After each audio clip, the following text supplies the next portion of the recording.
Today's masterclass is with someone whose cinema has left an cultural impact, not just in India, but across the border. 25 years back, he made his debut with Kuch Kuch Hota Hai. And little did he know that 16th October 1998 will change his and our lives forever. So ladies and gentlemen, can we all put our hands together for Karan Johar?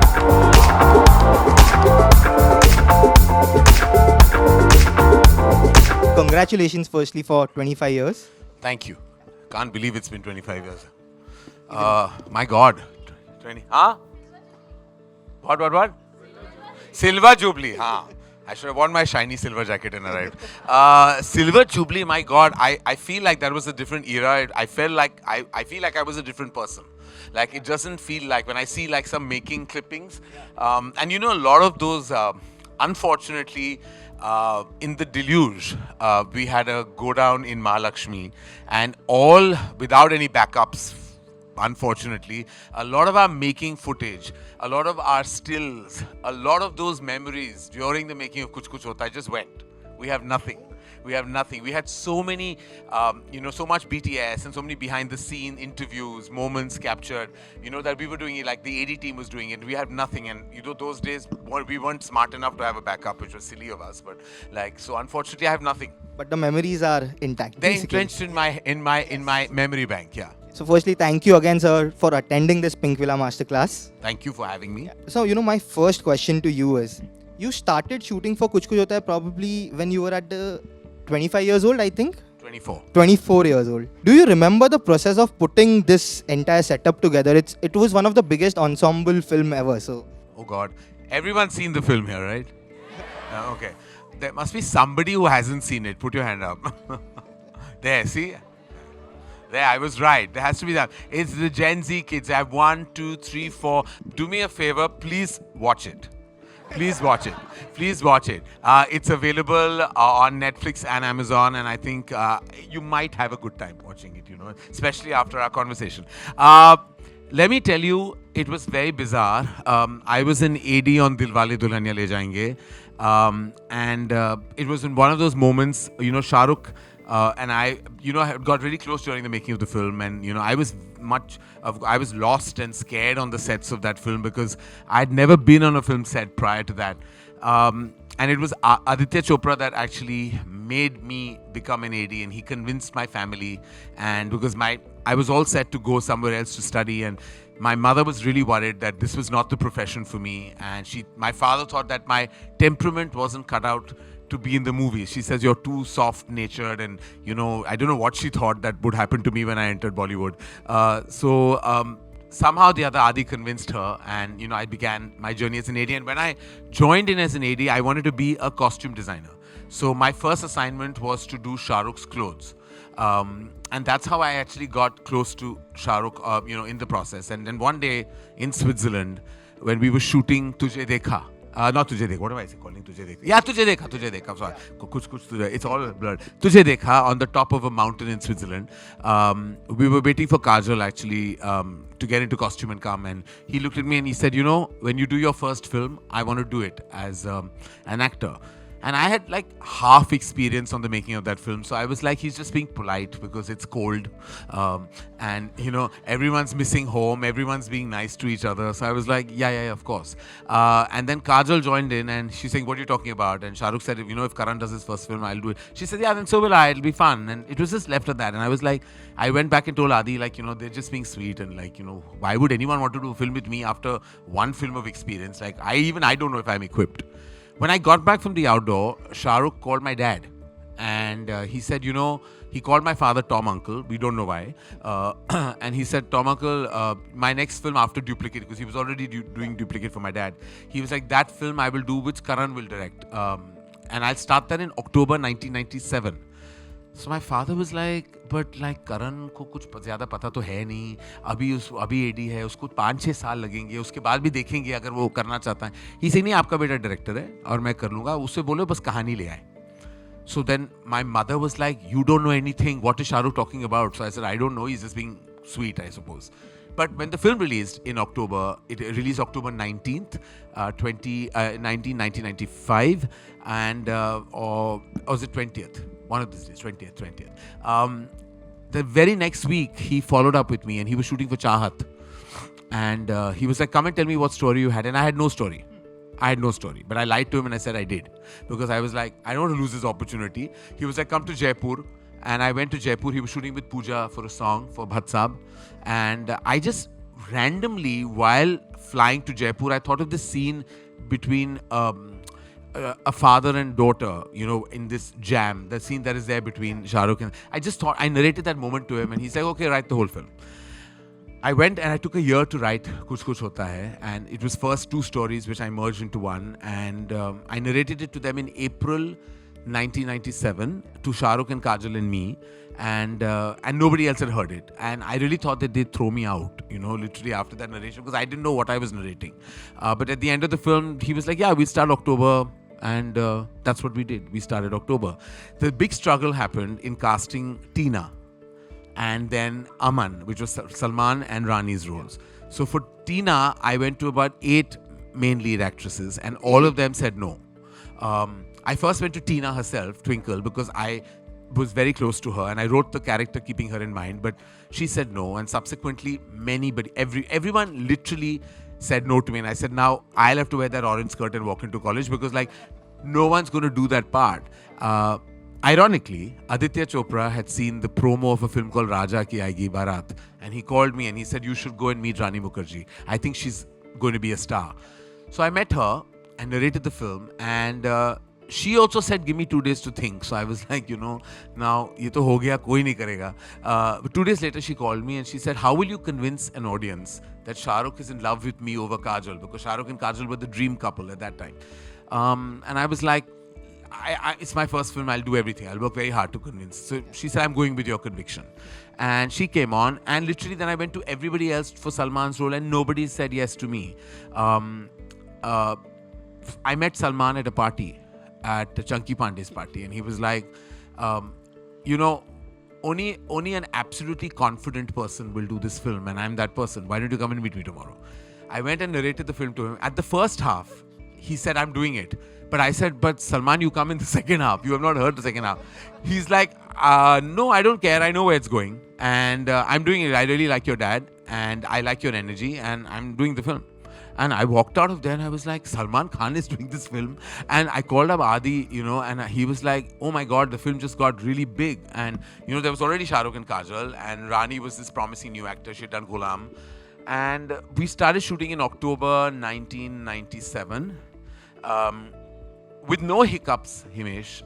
The film was ready in July, and on my 25th birthday, we were shooting the summer camp portion, and it released October 16th, and it was just the most surreal moment of my entire life. I wasn't there, actually, when the film released.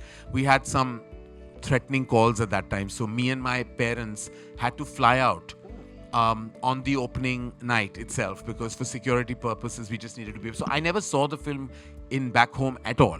I used to just have friends who would call me and put the phone on the audience, towards the audience when Salman enters or any big moment in the film, and I would just literally have tears coming down because I wasn't there and I couldn't see it. So I went to see it in London a couple of times, but it just didn't feel the same. It's sad that I've not seen Kuch Kuch Hota Hai with an audience in my country. It just when I came back after 6 weeks, it was the award season time, and you won it all. And then winning those awards. I remember holding that first Filmfare award, and I was like, I couldn't breathe first, because it was just like, I don't think I can describe that moment, because as a child, you've always imagined being on that stage, winning that award.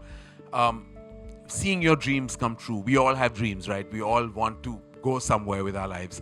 And this was an impossible dream in my head. And when it came true, I was like, I don't think it gets better than this. And I just had to be grateful to the universe for everything that happened. Because when I see the trajectory, I'm like, I don't know how this happened.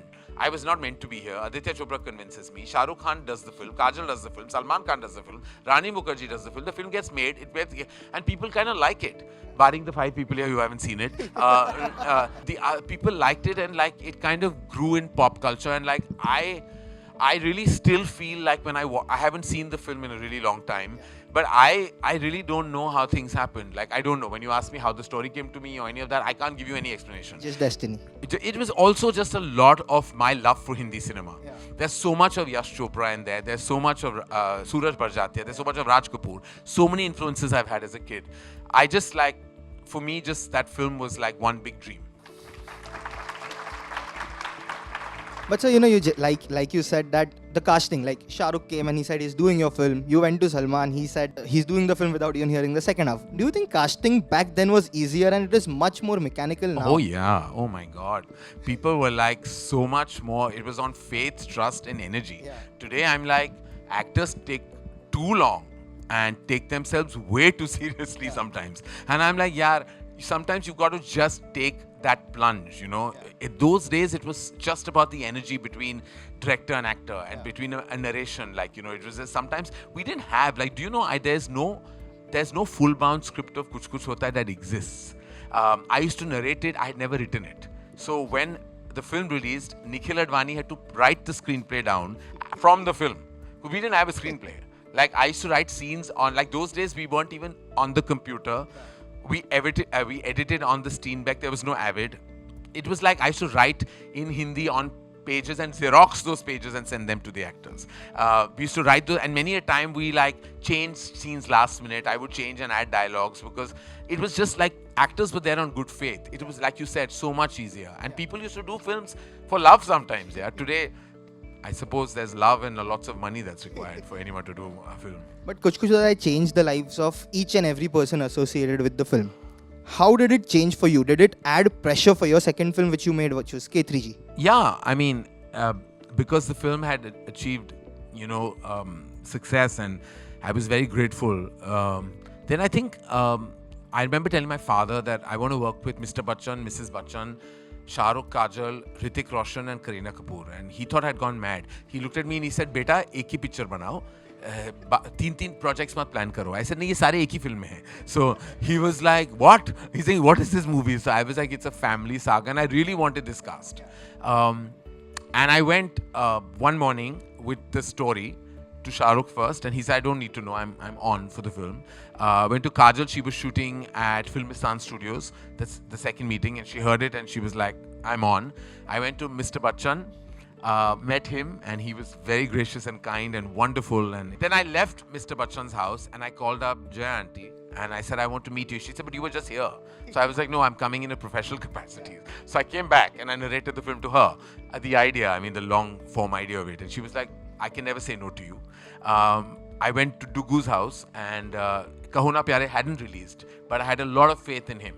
And he was like really happy and excited to be on. And my last meeting of the day was with Pooh.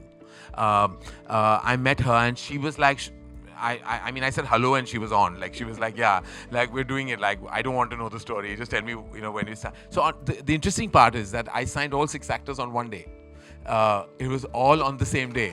And it was the best day of my life. And that's how easy it was.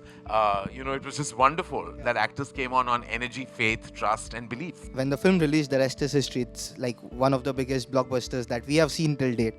But Karan, sir, I remember that back in the day you had given an interview where you said that all through the year, in the start, first half of the year, people were saying K3G is the biggest film of the year. And then suddenly came Gadar, which changed the tides in that year, and that added immense pressure on you. You know, that year, Himesh, and I'd like to share this with everyone. It's, you know, the lessons you get in life can really ground you. And I feel like that year for me was very critical, not for me just as a filmmaker, but for me as a human being.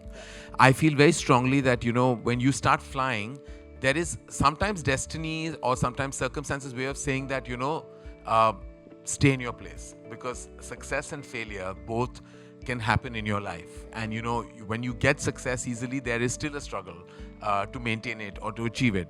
That year, in the beginning of the year, for some reason, I was like, I was like, I'm making the biggest film of the year. Like, what's going to get bigger than this? I'm going to sweep all the awards. In my head, these were all my thoughts. I wasn't saying it aloud, but I was thinking it, and I was very front-footed. And then I saw Lagan in June when it released, and I walked out, and I was like, I think I've seen a cinematic marvel. Like, I feel it'll be Down in the Ages is one of the best feature films ever made. I was blown away by it, and I was like, mine is like nothing. Then I saw Gaddar the next day, and I went crazy about its commercialness and its solidness, and the audience was going crazy. And then I saw Lagan again, the theater became a cricket stadium. Then I was like, I took a break, and I was like, okay, now I went back to my film. Then I went and saw Chandni Ba, and it was one of the most respected films of the year. Wonderful. Then I saw Dil Chahta, and I had kind of grown up with Farhan, and I was like, he was a naughty, bratty kid. I was like, Arey, ye kya banayega yaar? And I went to see Dil Chahta, and I was like, oh my God, I thought I was cool with that cool chain. I'm like, far from cool. What is really cool is Dil Chahta Hai. Genuinely, the cool syntax of cinema started from Dil Chahta Hai. By the end of it, I was like, from becoming the front-footed filmmaker, I felt like I was the underdog. And then Kabhi Khushi Kabhie Gham released, and we had really bad reviews. Like, everyone was like, old wine, new bottle, same thing, churned over. And I was actually really depressed when it released. I remember there was a trade critic who... there were only 2 or 3 critics in those days, trade analysts. And he gave a really bad review to the film. And he wrote at the end, overall, the film will disappoint all concerned. And I was like, I remember reading, and my friend came in to my house. It was Saturday evening, and I was like, my film's going to flop. Like, it's going to flop. Like, he has said it, that he knows the numbers. Like, it's going to flop. What's going on?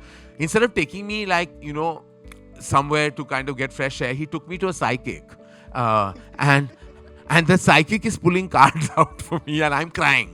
And I'm like, what's going to happen? And then I call Anil Thadani, who's a massive distributor, producer, and exhibitor. And I called him, and he was like, Karan, are you going crazy? This is pre-Eid. Just wait for Monday. When your Eid holiday kicks in on Monday, you'll see. Those days, we were only single screens, right? So it was a big impact when you released during the Ramzan time. And on Monday, I said, what do I have to expect? He said, Monday, if your advance is good for the second week, that means you're home.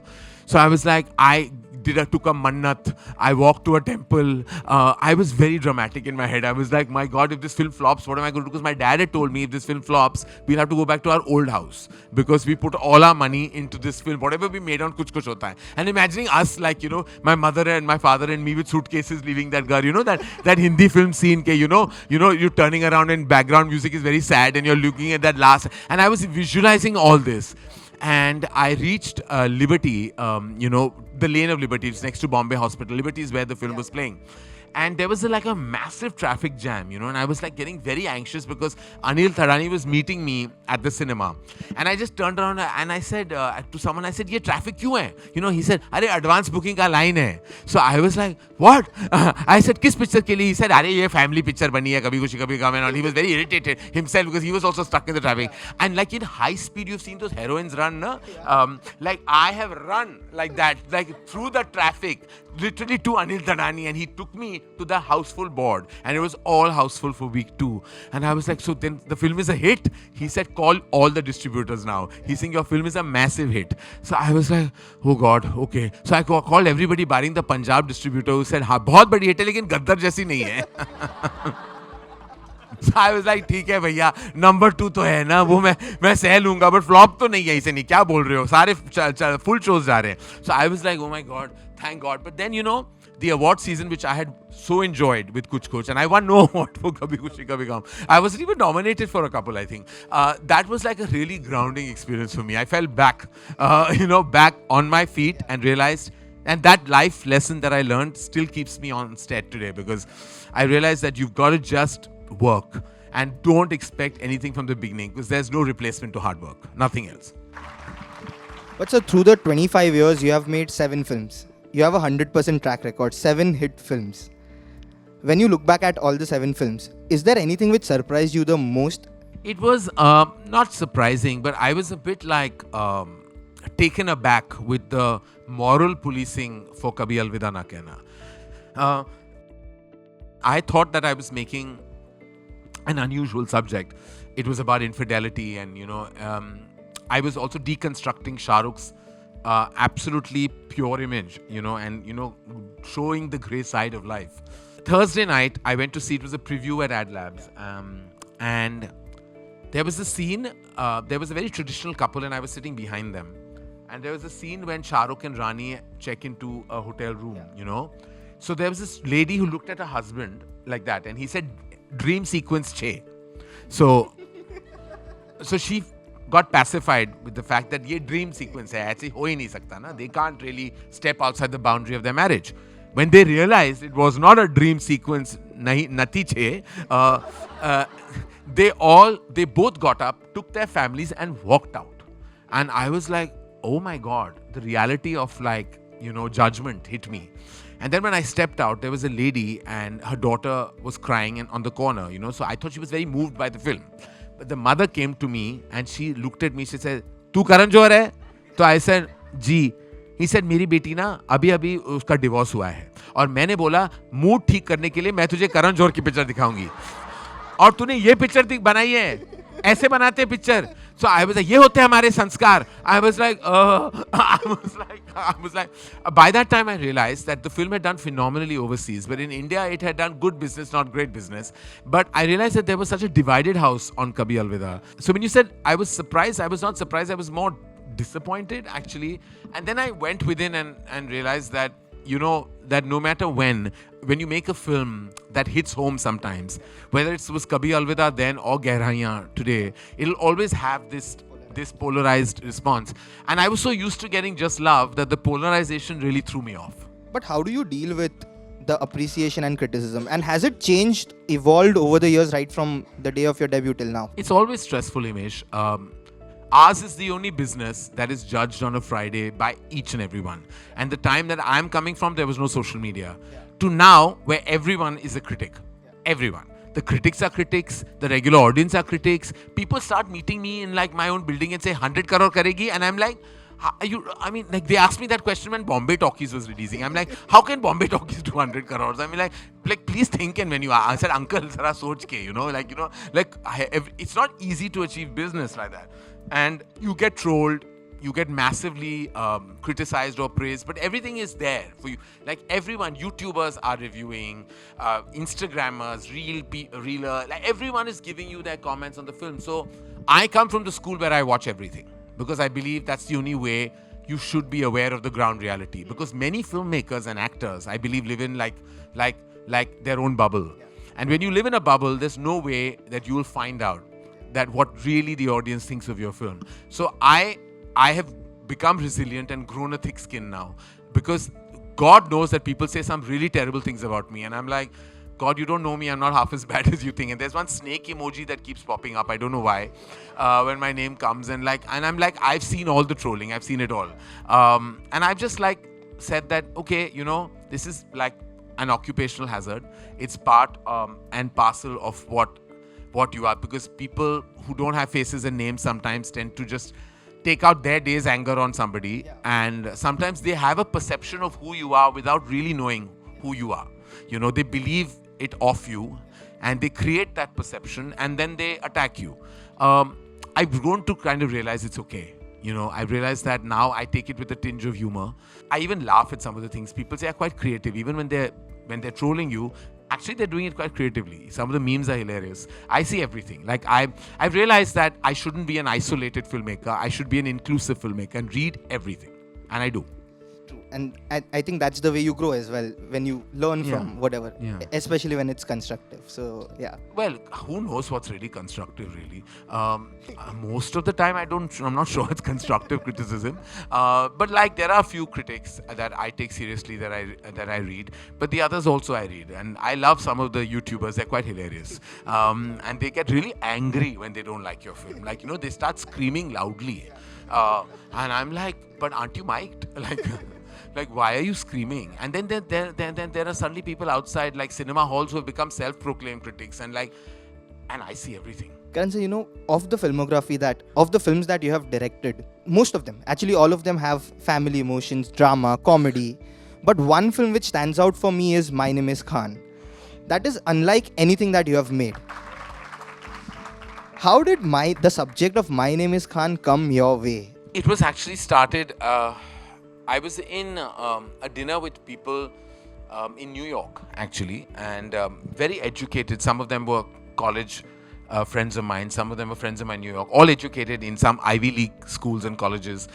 Some of them investment bankers. Some of them from the Bay Area, from IT zones, and evolved, educated, intelligent people. And they were saying some really, to me, inappropriate things about what I believe is the misconception of a religion. And I looked at them and I said, I cannot believe all you educated people are saying stupid things like this. I was like, and I walked to my hotel. It was many blocks down. And I was like, I felt very strongly that I had to tell a story that came from my core, and it was about misconceptions, about what we believe and what it truly is. And then my research started on My Name Is Khan, and Shibani Bhattija, actually, who wrote the screenplay story of the film, she helped me with the research. We went to lots of institutions in, post 9/11, there was a totally different world that we were dealing with. And there were so many stories. And actually, My Name Is Khan is based on a slightly, a true story, of course, which was, we then, exaggerated and took the liberties cinematically, but it actually has its origin in a true story about someone we couldn't speak about because the family was not comfortable with us talking about this particular person. But he had said to his wife that, I'm going to go and find the president of America and say my name is Khan and I'm not a terrorist. And Shibani, who beautifully, brilliantly and diligently worked on the screenplay, she did massive research because I felt that it was out of my depth as a writer. I needed that support system, and she gave it to me. Like, it's entirely her baby as a writer, and I felt it was I was the wrongest casting as director, but I took it up as a challenge because I feel like the more uncomfortable you are, the more you will push yourself. Because sometimes when you lie in a comfort zone, you tend to get complacent. I was in a very uncomfortable zone as a filmmaker, and My Name Is Khan, and I had to prove to myself that if you push me to a terrain that I'm not comfortable with, I can perhaps still deliver. It was the most challenging film for me, to actually direct, because you have to understand so much about the condition, first, and then the climate, and had to be hypersensitive about the projection and portrayal because you're dealing with a sensitive subject. It was the toughest film for me to direct, I have to say. Was Shah Rukh sir and Kajol ma'am surprised when you came to them and narrated the subject? Yes. Both of them. I mean, both asked me, that this is an interesting and an exciting choice. But they were so on board with it because I think it was the belief that three of us had built over a period of so many films. I remember Rajkumar Hirani sir once said that he was planning Munnabhai Chale America, which was based on a similar subject. And then came My Name Is Khan, he saw it, he loved it. Yeah. And then eventually that led him to even stalling the film. Yeah. Did he ever have a conversation with you on the similarities? No, we just spoke we met at an event, and he said, Ari, I didn't realize that you were telling a similar story, and I know his Munnabhai Chale America was similarly about something like this, but I don't know the details of that stuff, but yes, we had a conversation about it. So, I think your friendship with Shah Rukh Khan, I think it would be 30 years. You know him since 32, 93, 94. 30 years. Yeah, 30 years. I met him on the sets of Karan Arjun for the first time in 1993. 30 years, basically. Yeah. Do you remember the first ever conversation that you had with him? Yes. On the sets of Karan Arjun, my dad took me because my dad was offering him duplicate at that time, and they were discussing dates and monies, etc. And Kajol was on that set. They were shooting the song Jati Hu Main. And I remember calling Kajol. I said, I'm coming with my father. I don't know anyone.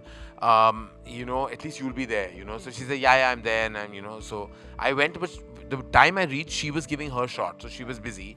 And Shah Rukh was wearing this bright orange Levi's shirt. I still remember.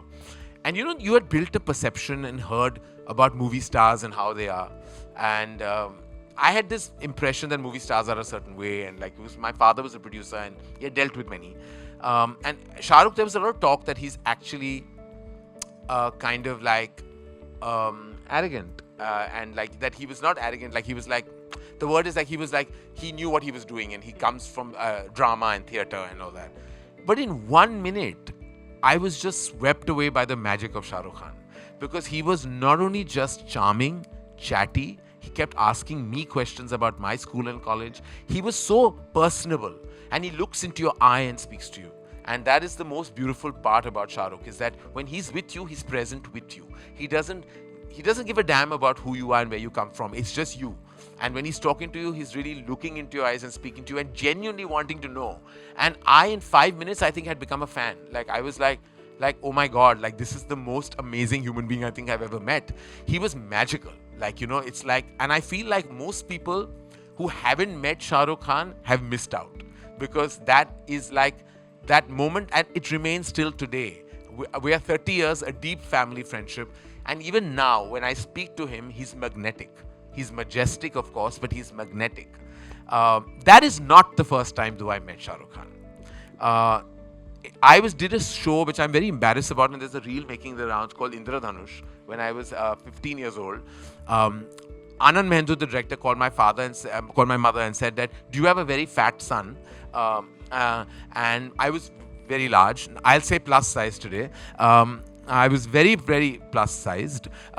And my mother was, of course, very defensive, and she said, no, he has puppy fat, it'll go. But he wanted a very plus sized person for his serial called Indradhanush. So I went to his office to audition, because it was summer holidays. I just done my 10th standard. And there was somebody sitting right opposite me doing the crossword and drinking tea. We sat for a couple of hours because Anand was busy editing. He sat, I sat. We just stared at each other once or twice, and I continued just staring into space because I didn't know what to do. I was so stressed. First time I'm going, like, it's all new for me. Anand walked out and went to this person and said that, okay, so we're making this show called Indradhanush. And he's like, no, I just came to tell you that I don't want to do TV anymore. I want to do film. But I really like the tea in your office, and I wanted to finish the crossword. And he walked out. He left. And Anand said, like, how strange was that? I'm like, I said, I found him familiar. Who is he? So he said, his name is Shah Rukh Khan. And he did 4G. So I said, yeah, right. He was in 4G. That's why. And then the rest was like, he wasn't in the show. And Akshay Anand that time did that same role that Shah Rukh was meant to do. It's so bizarre, because when I met Shah Rukh many years later, I told him, and he remembered. He said, Acha, it was you who was sitting opposite me. He said, because we literally faced each other in a tiny room for 4 hours without speaking to each other. But who knew at that point that this particular incident and this particular moment will be so defining for me in my career. Since then, the rest, like 30 years of journey with him, it has been magical, I'm sure. So, you know, Rocky or Rani ki Prem Kahaani, when you talk of that film, I think everyone over here, the Gen Z has seen the film. I think, yeah. When you talk of that film, you have directed 7 films, which include Student of the Year as well. Every film has had a Shah Rukh Khan association. Student of the Year was produced by him. Were you ever tempted at any time? Oh, very. To have a cameo in Rocky Rani? Like, you know, the entire AD team, and I think some of them are here, will say that in Tum Kya Mile, they said the best moment should be like you track away from Alia and Ranveer and just go to Shah Rukh and Kajol singing the same song, and they look at them, and you know, Alia realizes that this is pure love because they represent love. And I was like, with what kind of guts do I have to go and ask Shah Rukh to not only do a cameo but to come to Kashmir to get into air costume, and plus I had already, you know, Shah Rukh never says no to me, and he I have to pick and choose what I ask for. Like, I remember when we went as a team to ask him to play that massive, impactful cameo in Brahmastra. At the end of the day, he looked at us and he said, it's Karan, and I can never say no. I know that I can't take that empowered feeling for granted. I can't keep going back. You know, I remember even in Ae Dil, I knew that who else but Shah Rukh could say, Ek tarfa ki pyar ki taakat hi kuch aur hoti hai. I was like, aur kaun bolega? Aur kaun bol sakta hai? You know, इसमें सिर्फ मेरा हक है, सिर्फ मेरा. And I was like, you need the king to recite those dialogues, you know. So I was like, who's now an emperor, by the way. I told him, I said, now we have to just like call you Emperor Khan now. That's the new name. And I was like, I went and asked him. He said yes. Went on Brahmastra. He said yes. He has never said no. I said, so I have to pick and choose my favors. So I thought, this one, I'll let it go. I won't go because I'll be so embarrassed to ask yet again. Because, you know, he gave us on Brahmastra nearly 12 to 14 days. Didn't charge a penny. Just was there with full love and full just energy. And I'm like, that's it. He's king-sized hearted as well, more than anything else. We I've heard so many stories about the king-hearted nature of his. Like, Yeah. even when I met him, it was amazing experience. So, someone recently tweeted that BNC for Karan Johar film is in the overseas market. You are one of the very few filmmakers who has a strong audience base in the international market. When was the first time that you felt the love internationally, and what, according to you, has led to that connect? I think it was the first time that I went to London and to a theatre called it was in Feltham, Cine World at Feltham. It's where a bulk of the Asian community comes, and I watched K3G, and I went in, and there was a gentleman called Andrew who ran the chain, and he was like, "I'm very excited to meet you. Who's this director who's made it to top 3 of the UK box office with Harry Potter and Lord of the Rings in the same, and you're number 3, and he's saying there are queues in the cold to come to see this film." And when I went to the theatre, it was like they were reacting to everything. Like, when there's a scene when Kajol says, "Vapas chalo Rahul, ye na hamara desh hai na hamare log hain," and they all stood up and clapped, and I was like, do you all really want to leave? Then why are you here? Because they were all like, the emotion was so strong, and it was so, and I was like, I was so overwhelmed with that feeling. I think it was in that point that I realized that there was some kind of connection that the films had with the diaspora, and I really feel grateful for the love that comes, because eventually everyone is from our country. And sometimes they're disconnected geographically, but their connection is still so deep. And I think it's the value system in the films that actually connects with them and helps us achieve the numbers. So this is a question I usually ask the actors, but I think it is more relevant for you than anyone else. You are friends with almost everyone in the film industry, and every actor, every person who is working over here wants to do a Dharma film or a Karan Johar directorial. How difficult does it get for you to say no to actors when they come to you and say that we want to do this film, but you feel it is someone else who fits the bill? I mean, actually I haven't worked with a lot of people, a lot of actors. I worked with Shah Rukh in over 5 films as director and as producer, more than that. I then worked with Ranveer. Before that with Varun and Sid, whose first film it was. And with Ranveer and now Ranveer. So I actually haven't had the massive opportunity of working with a lot of actors. But because we produce many films, I've interacted and worked with many stars. I have very genuine relationships with all of them. So every time, I've never been in an awkward moment where an actor's come and say, "I want to be in a film," but I've gone to someone else. It's never happened, because I think everybody knows your reasons, right? For going to who you go to. And I still want to work with so many of them, because I feel like as a director, I still haven't worked with a lot of actors.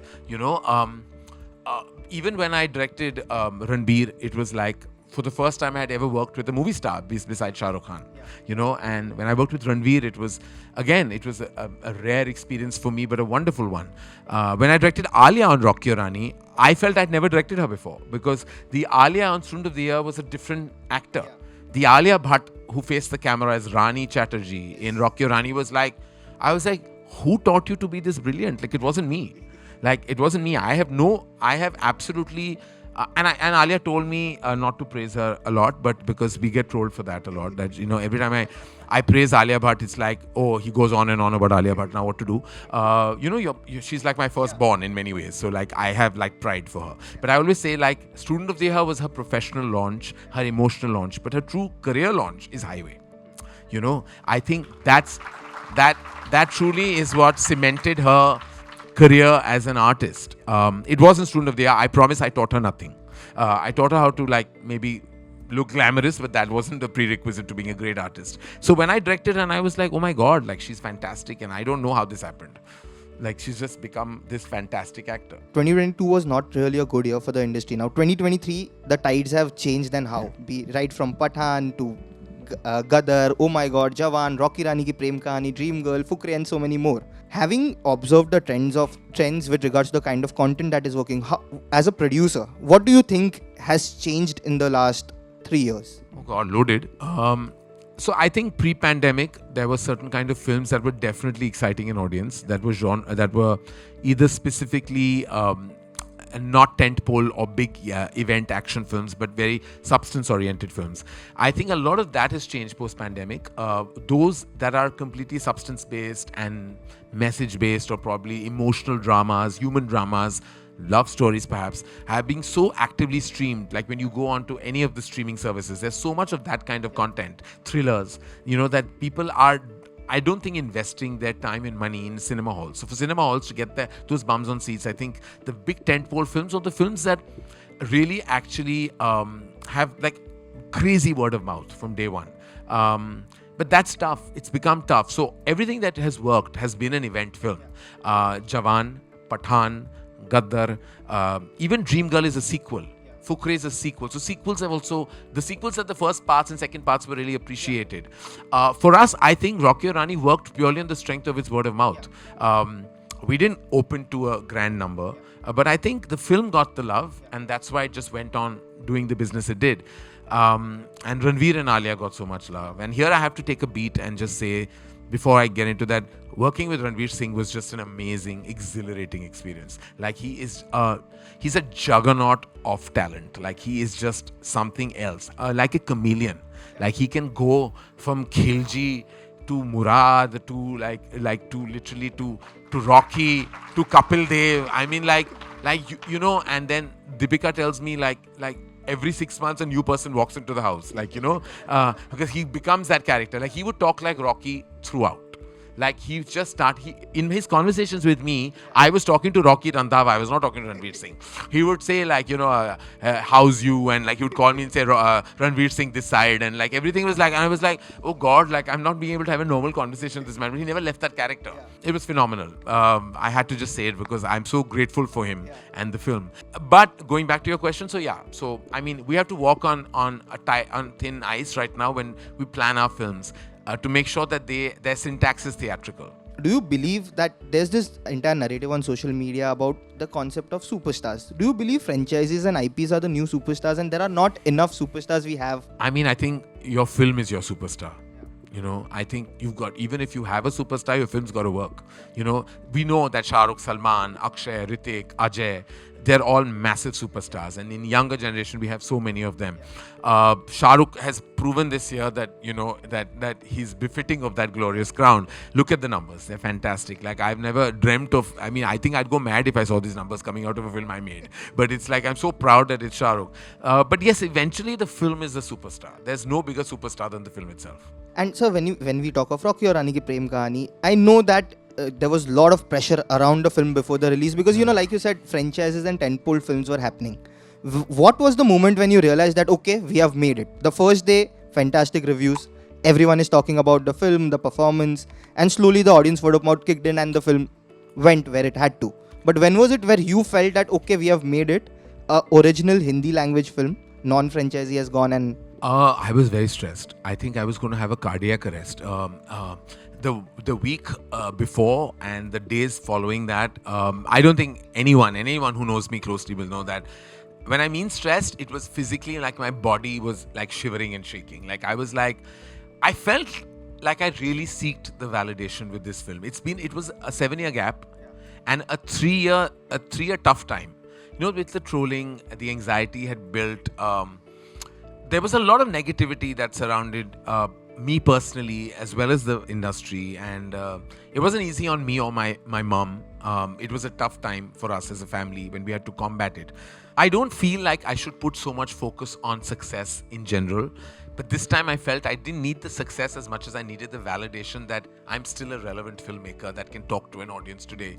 Somehow, even if I felt it, I needed to believe it and I needed to see it. The proof lies in the pudding. And I needed to know that all the trolling was just virtual noise. It's not really true. That if an audience really loves you, they will come. If they like your film, they will come. They won't judge you by perception. But I needed Himesh for me to really see that. And that had built this ball of anxiety. And I was just like, and there were times that tears were just rolling down my face. But on Friday and then Saturday, I don't think I've ever received this kind of love. Filmmakers, actors, were calling me. Audiences were reaching out to me from everywhere. People were telling me they were going back to see the film. I've never felt so respected as a filmmaker. And I've always had this, not angst, this feeling like, I think they don't take me as seriously as they should. But I felt like serious filmmakers were calling me. Serious actors were messaging me. And, really revered and respected actors were like, this is great, like make more like this. You know, this had the best messaging and yet entertaining. And like, by Monday, I was like, okay, I think we are kind of walking home. We'll get there, but I think I feel we can celebrate it from now onwards. So it was the Monday of the release that I took my first breath, and it felt so good. I can't tell you. So when we speak of Dharma Productions, what are the IPs and franchises that you want to create going forward? Yeah, I don't know. I don't know how to plan these things, you know. I feel like... You have some, that's... Yeah, we have. I mean, we do want to make a Dulhania. We do want to do that. At some point, I hope that we do. It's a love story franchise that actually doesn't exist. It's only us that made it. Humpty Badri, and now we're looking forward to making another Dulhania. We're creating, as we speak, a couple, which I don't want to reveal at that point unless you break the story, which sometimes shocks all of us. We're like, how the hell did he find out? Like, who's the Pinkvilla mole in Dharma Productions? We are creating, but I go by stories much more than... Because I feel like many people make projects, and those never result in good films. I think we have to make a franchise only when it's a good story, but not by just the fact that it's a 2 or 3 or 4. You know, I think not everything should be a 2. You know, just by adding 2 to something doesn't make it. While sometimes commercially, I'm given that advice, it doesn't always come organically for me. Though I will do it, and I will do it for commercial reasons. But many a time I wonder, like, is this being fair to an audience? You know, because I feel like you're just adding 2 to 1. But does it really need a 2? You know, make another film with another title. It's so great. But I know the world does it. Hollywood does it. We're doing it. It's been successful. My belief is if a story needs to continue, only then it. I've been asked so many times that, oh, why can't you make K3G 2? And, you know, I'm like, that story was what it was. It ended there, you know. So, I don't know. My faith is more in stories than in numbers and franchises. I think in 2022, you announced that you want to direct an action film. Yes. Are you working on that? Are you planning to make it someday? Someday? Or is it your next? Let's just say that what I normally, when I announce something, I mean it. That would be interesting, I think. I mean, see, to me, not that I'm talking about anything that I'm doing in specific. When I mean action, I believe action is also a result of an emotion. Yeah. Just fighting for no reason is a film that will go nowhere. Yeah. I think motivationally, the action comes from a strong place of emotion. And emotion is something that I love to project. So for me, action is a subset. Emotion is the front star. You know, so if I can crack that narrative where the emotion is front and center, then the action will follow beautifully. And then it's a function of getting the great talents that exist in India and the rest of the world to kind of, you know, I don't, one thing is like, while popcorn is great, but making just a popcorn action film is not something that I would be excited by. And before we move on to fan questions, this is a question which if I don't ask, a lot of people on Twitter would be angry. 25 years back, you teamed up with Salman for the first time. Yes. And since then, there has not been a collaboration. There have been multiple instances where conversations happened, but things didn't materialize. I believe that is finally happening. Could you tell us something, what it is? Is it happening? How? So the thing is, I have to tell you that I have the deepest respect for Salman and his entire family. My father was very close to Salim Saab. And I told you how Salman said yes to the film. Like, he said it on the basis of the fact that he loved my dad. And that has never left my heart. All I can say at this moment is that that relationship will hopefully find a celluloid space very soon. Okay, so hopefully announcements. I'm not saying it, I'm not denying it. I'm just not, because I'm like, I'm superstitious about certain things, you know. So I feel like I should just like say it when the time is right. And one last thing, Karan sir, 25 years in the industry, you have seen it all. What is it that is there on your bucket list? What is it that you aspire to do going forward? You know, when I began my career, there were a couple of artists who were on my bucket list. One of them was Mr. Rishi Kapoor, who I directed in Student of the Year and produced with Kapoor and Sons and Agnipath. One of them was working with Mr. Bachchan, who I had the pleasure of directing twice. One of them was who I'm a crazy fan of, Lata ji, and she sang for me title song of Kabhi Khushi Kabhi Gham. One of them was working with the late Sri Devi. I feel like that was a desire that that unfortunately went unfulfilled. I have no dream that I feel hasn't been realized. But what I do and what I tell everyone is like every day I make a new dream for myself. And that dream could be a story to tell, an expansion plan for my studio, or a relationship that I want to enhance. My dreams are not restricted to just the movies. They're also restricted to, like, I dreamt of having children. And when I had them, I feel like that was one of my most beautiful dreams that were fructified. And now I dream for them. So my dreams are so, my dreams have also taken a leap. And they've gone more from just professional, but also to personal. Now when I wake up every day, I dream new dreams for myself, but I also dream big dreams for my children. Thank you so much, Karan sir, for doing this conversation. I hope you liked it. Yes, thank you. I had a great time. Thank you so much. Thank you for everyone for being here. Thank you. Just thank you from the bottom of my heart. Thank you. And 25 years done. Looking forward to another 25 years celebrating cinema, celebrating your films and everything. Thank you. Thank you, Himesh. Thank you. Golden Jubilee. Oh God. Okay. Hopefully, inshallah, we'll meet again.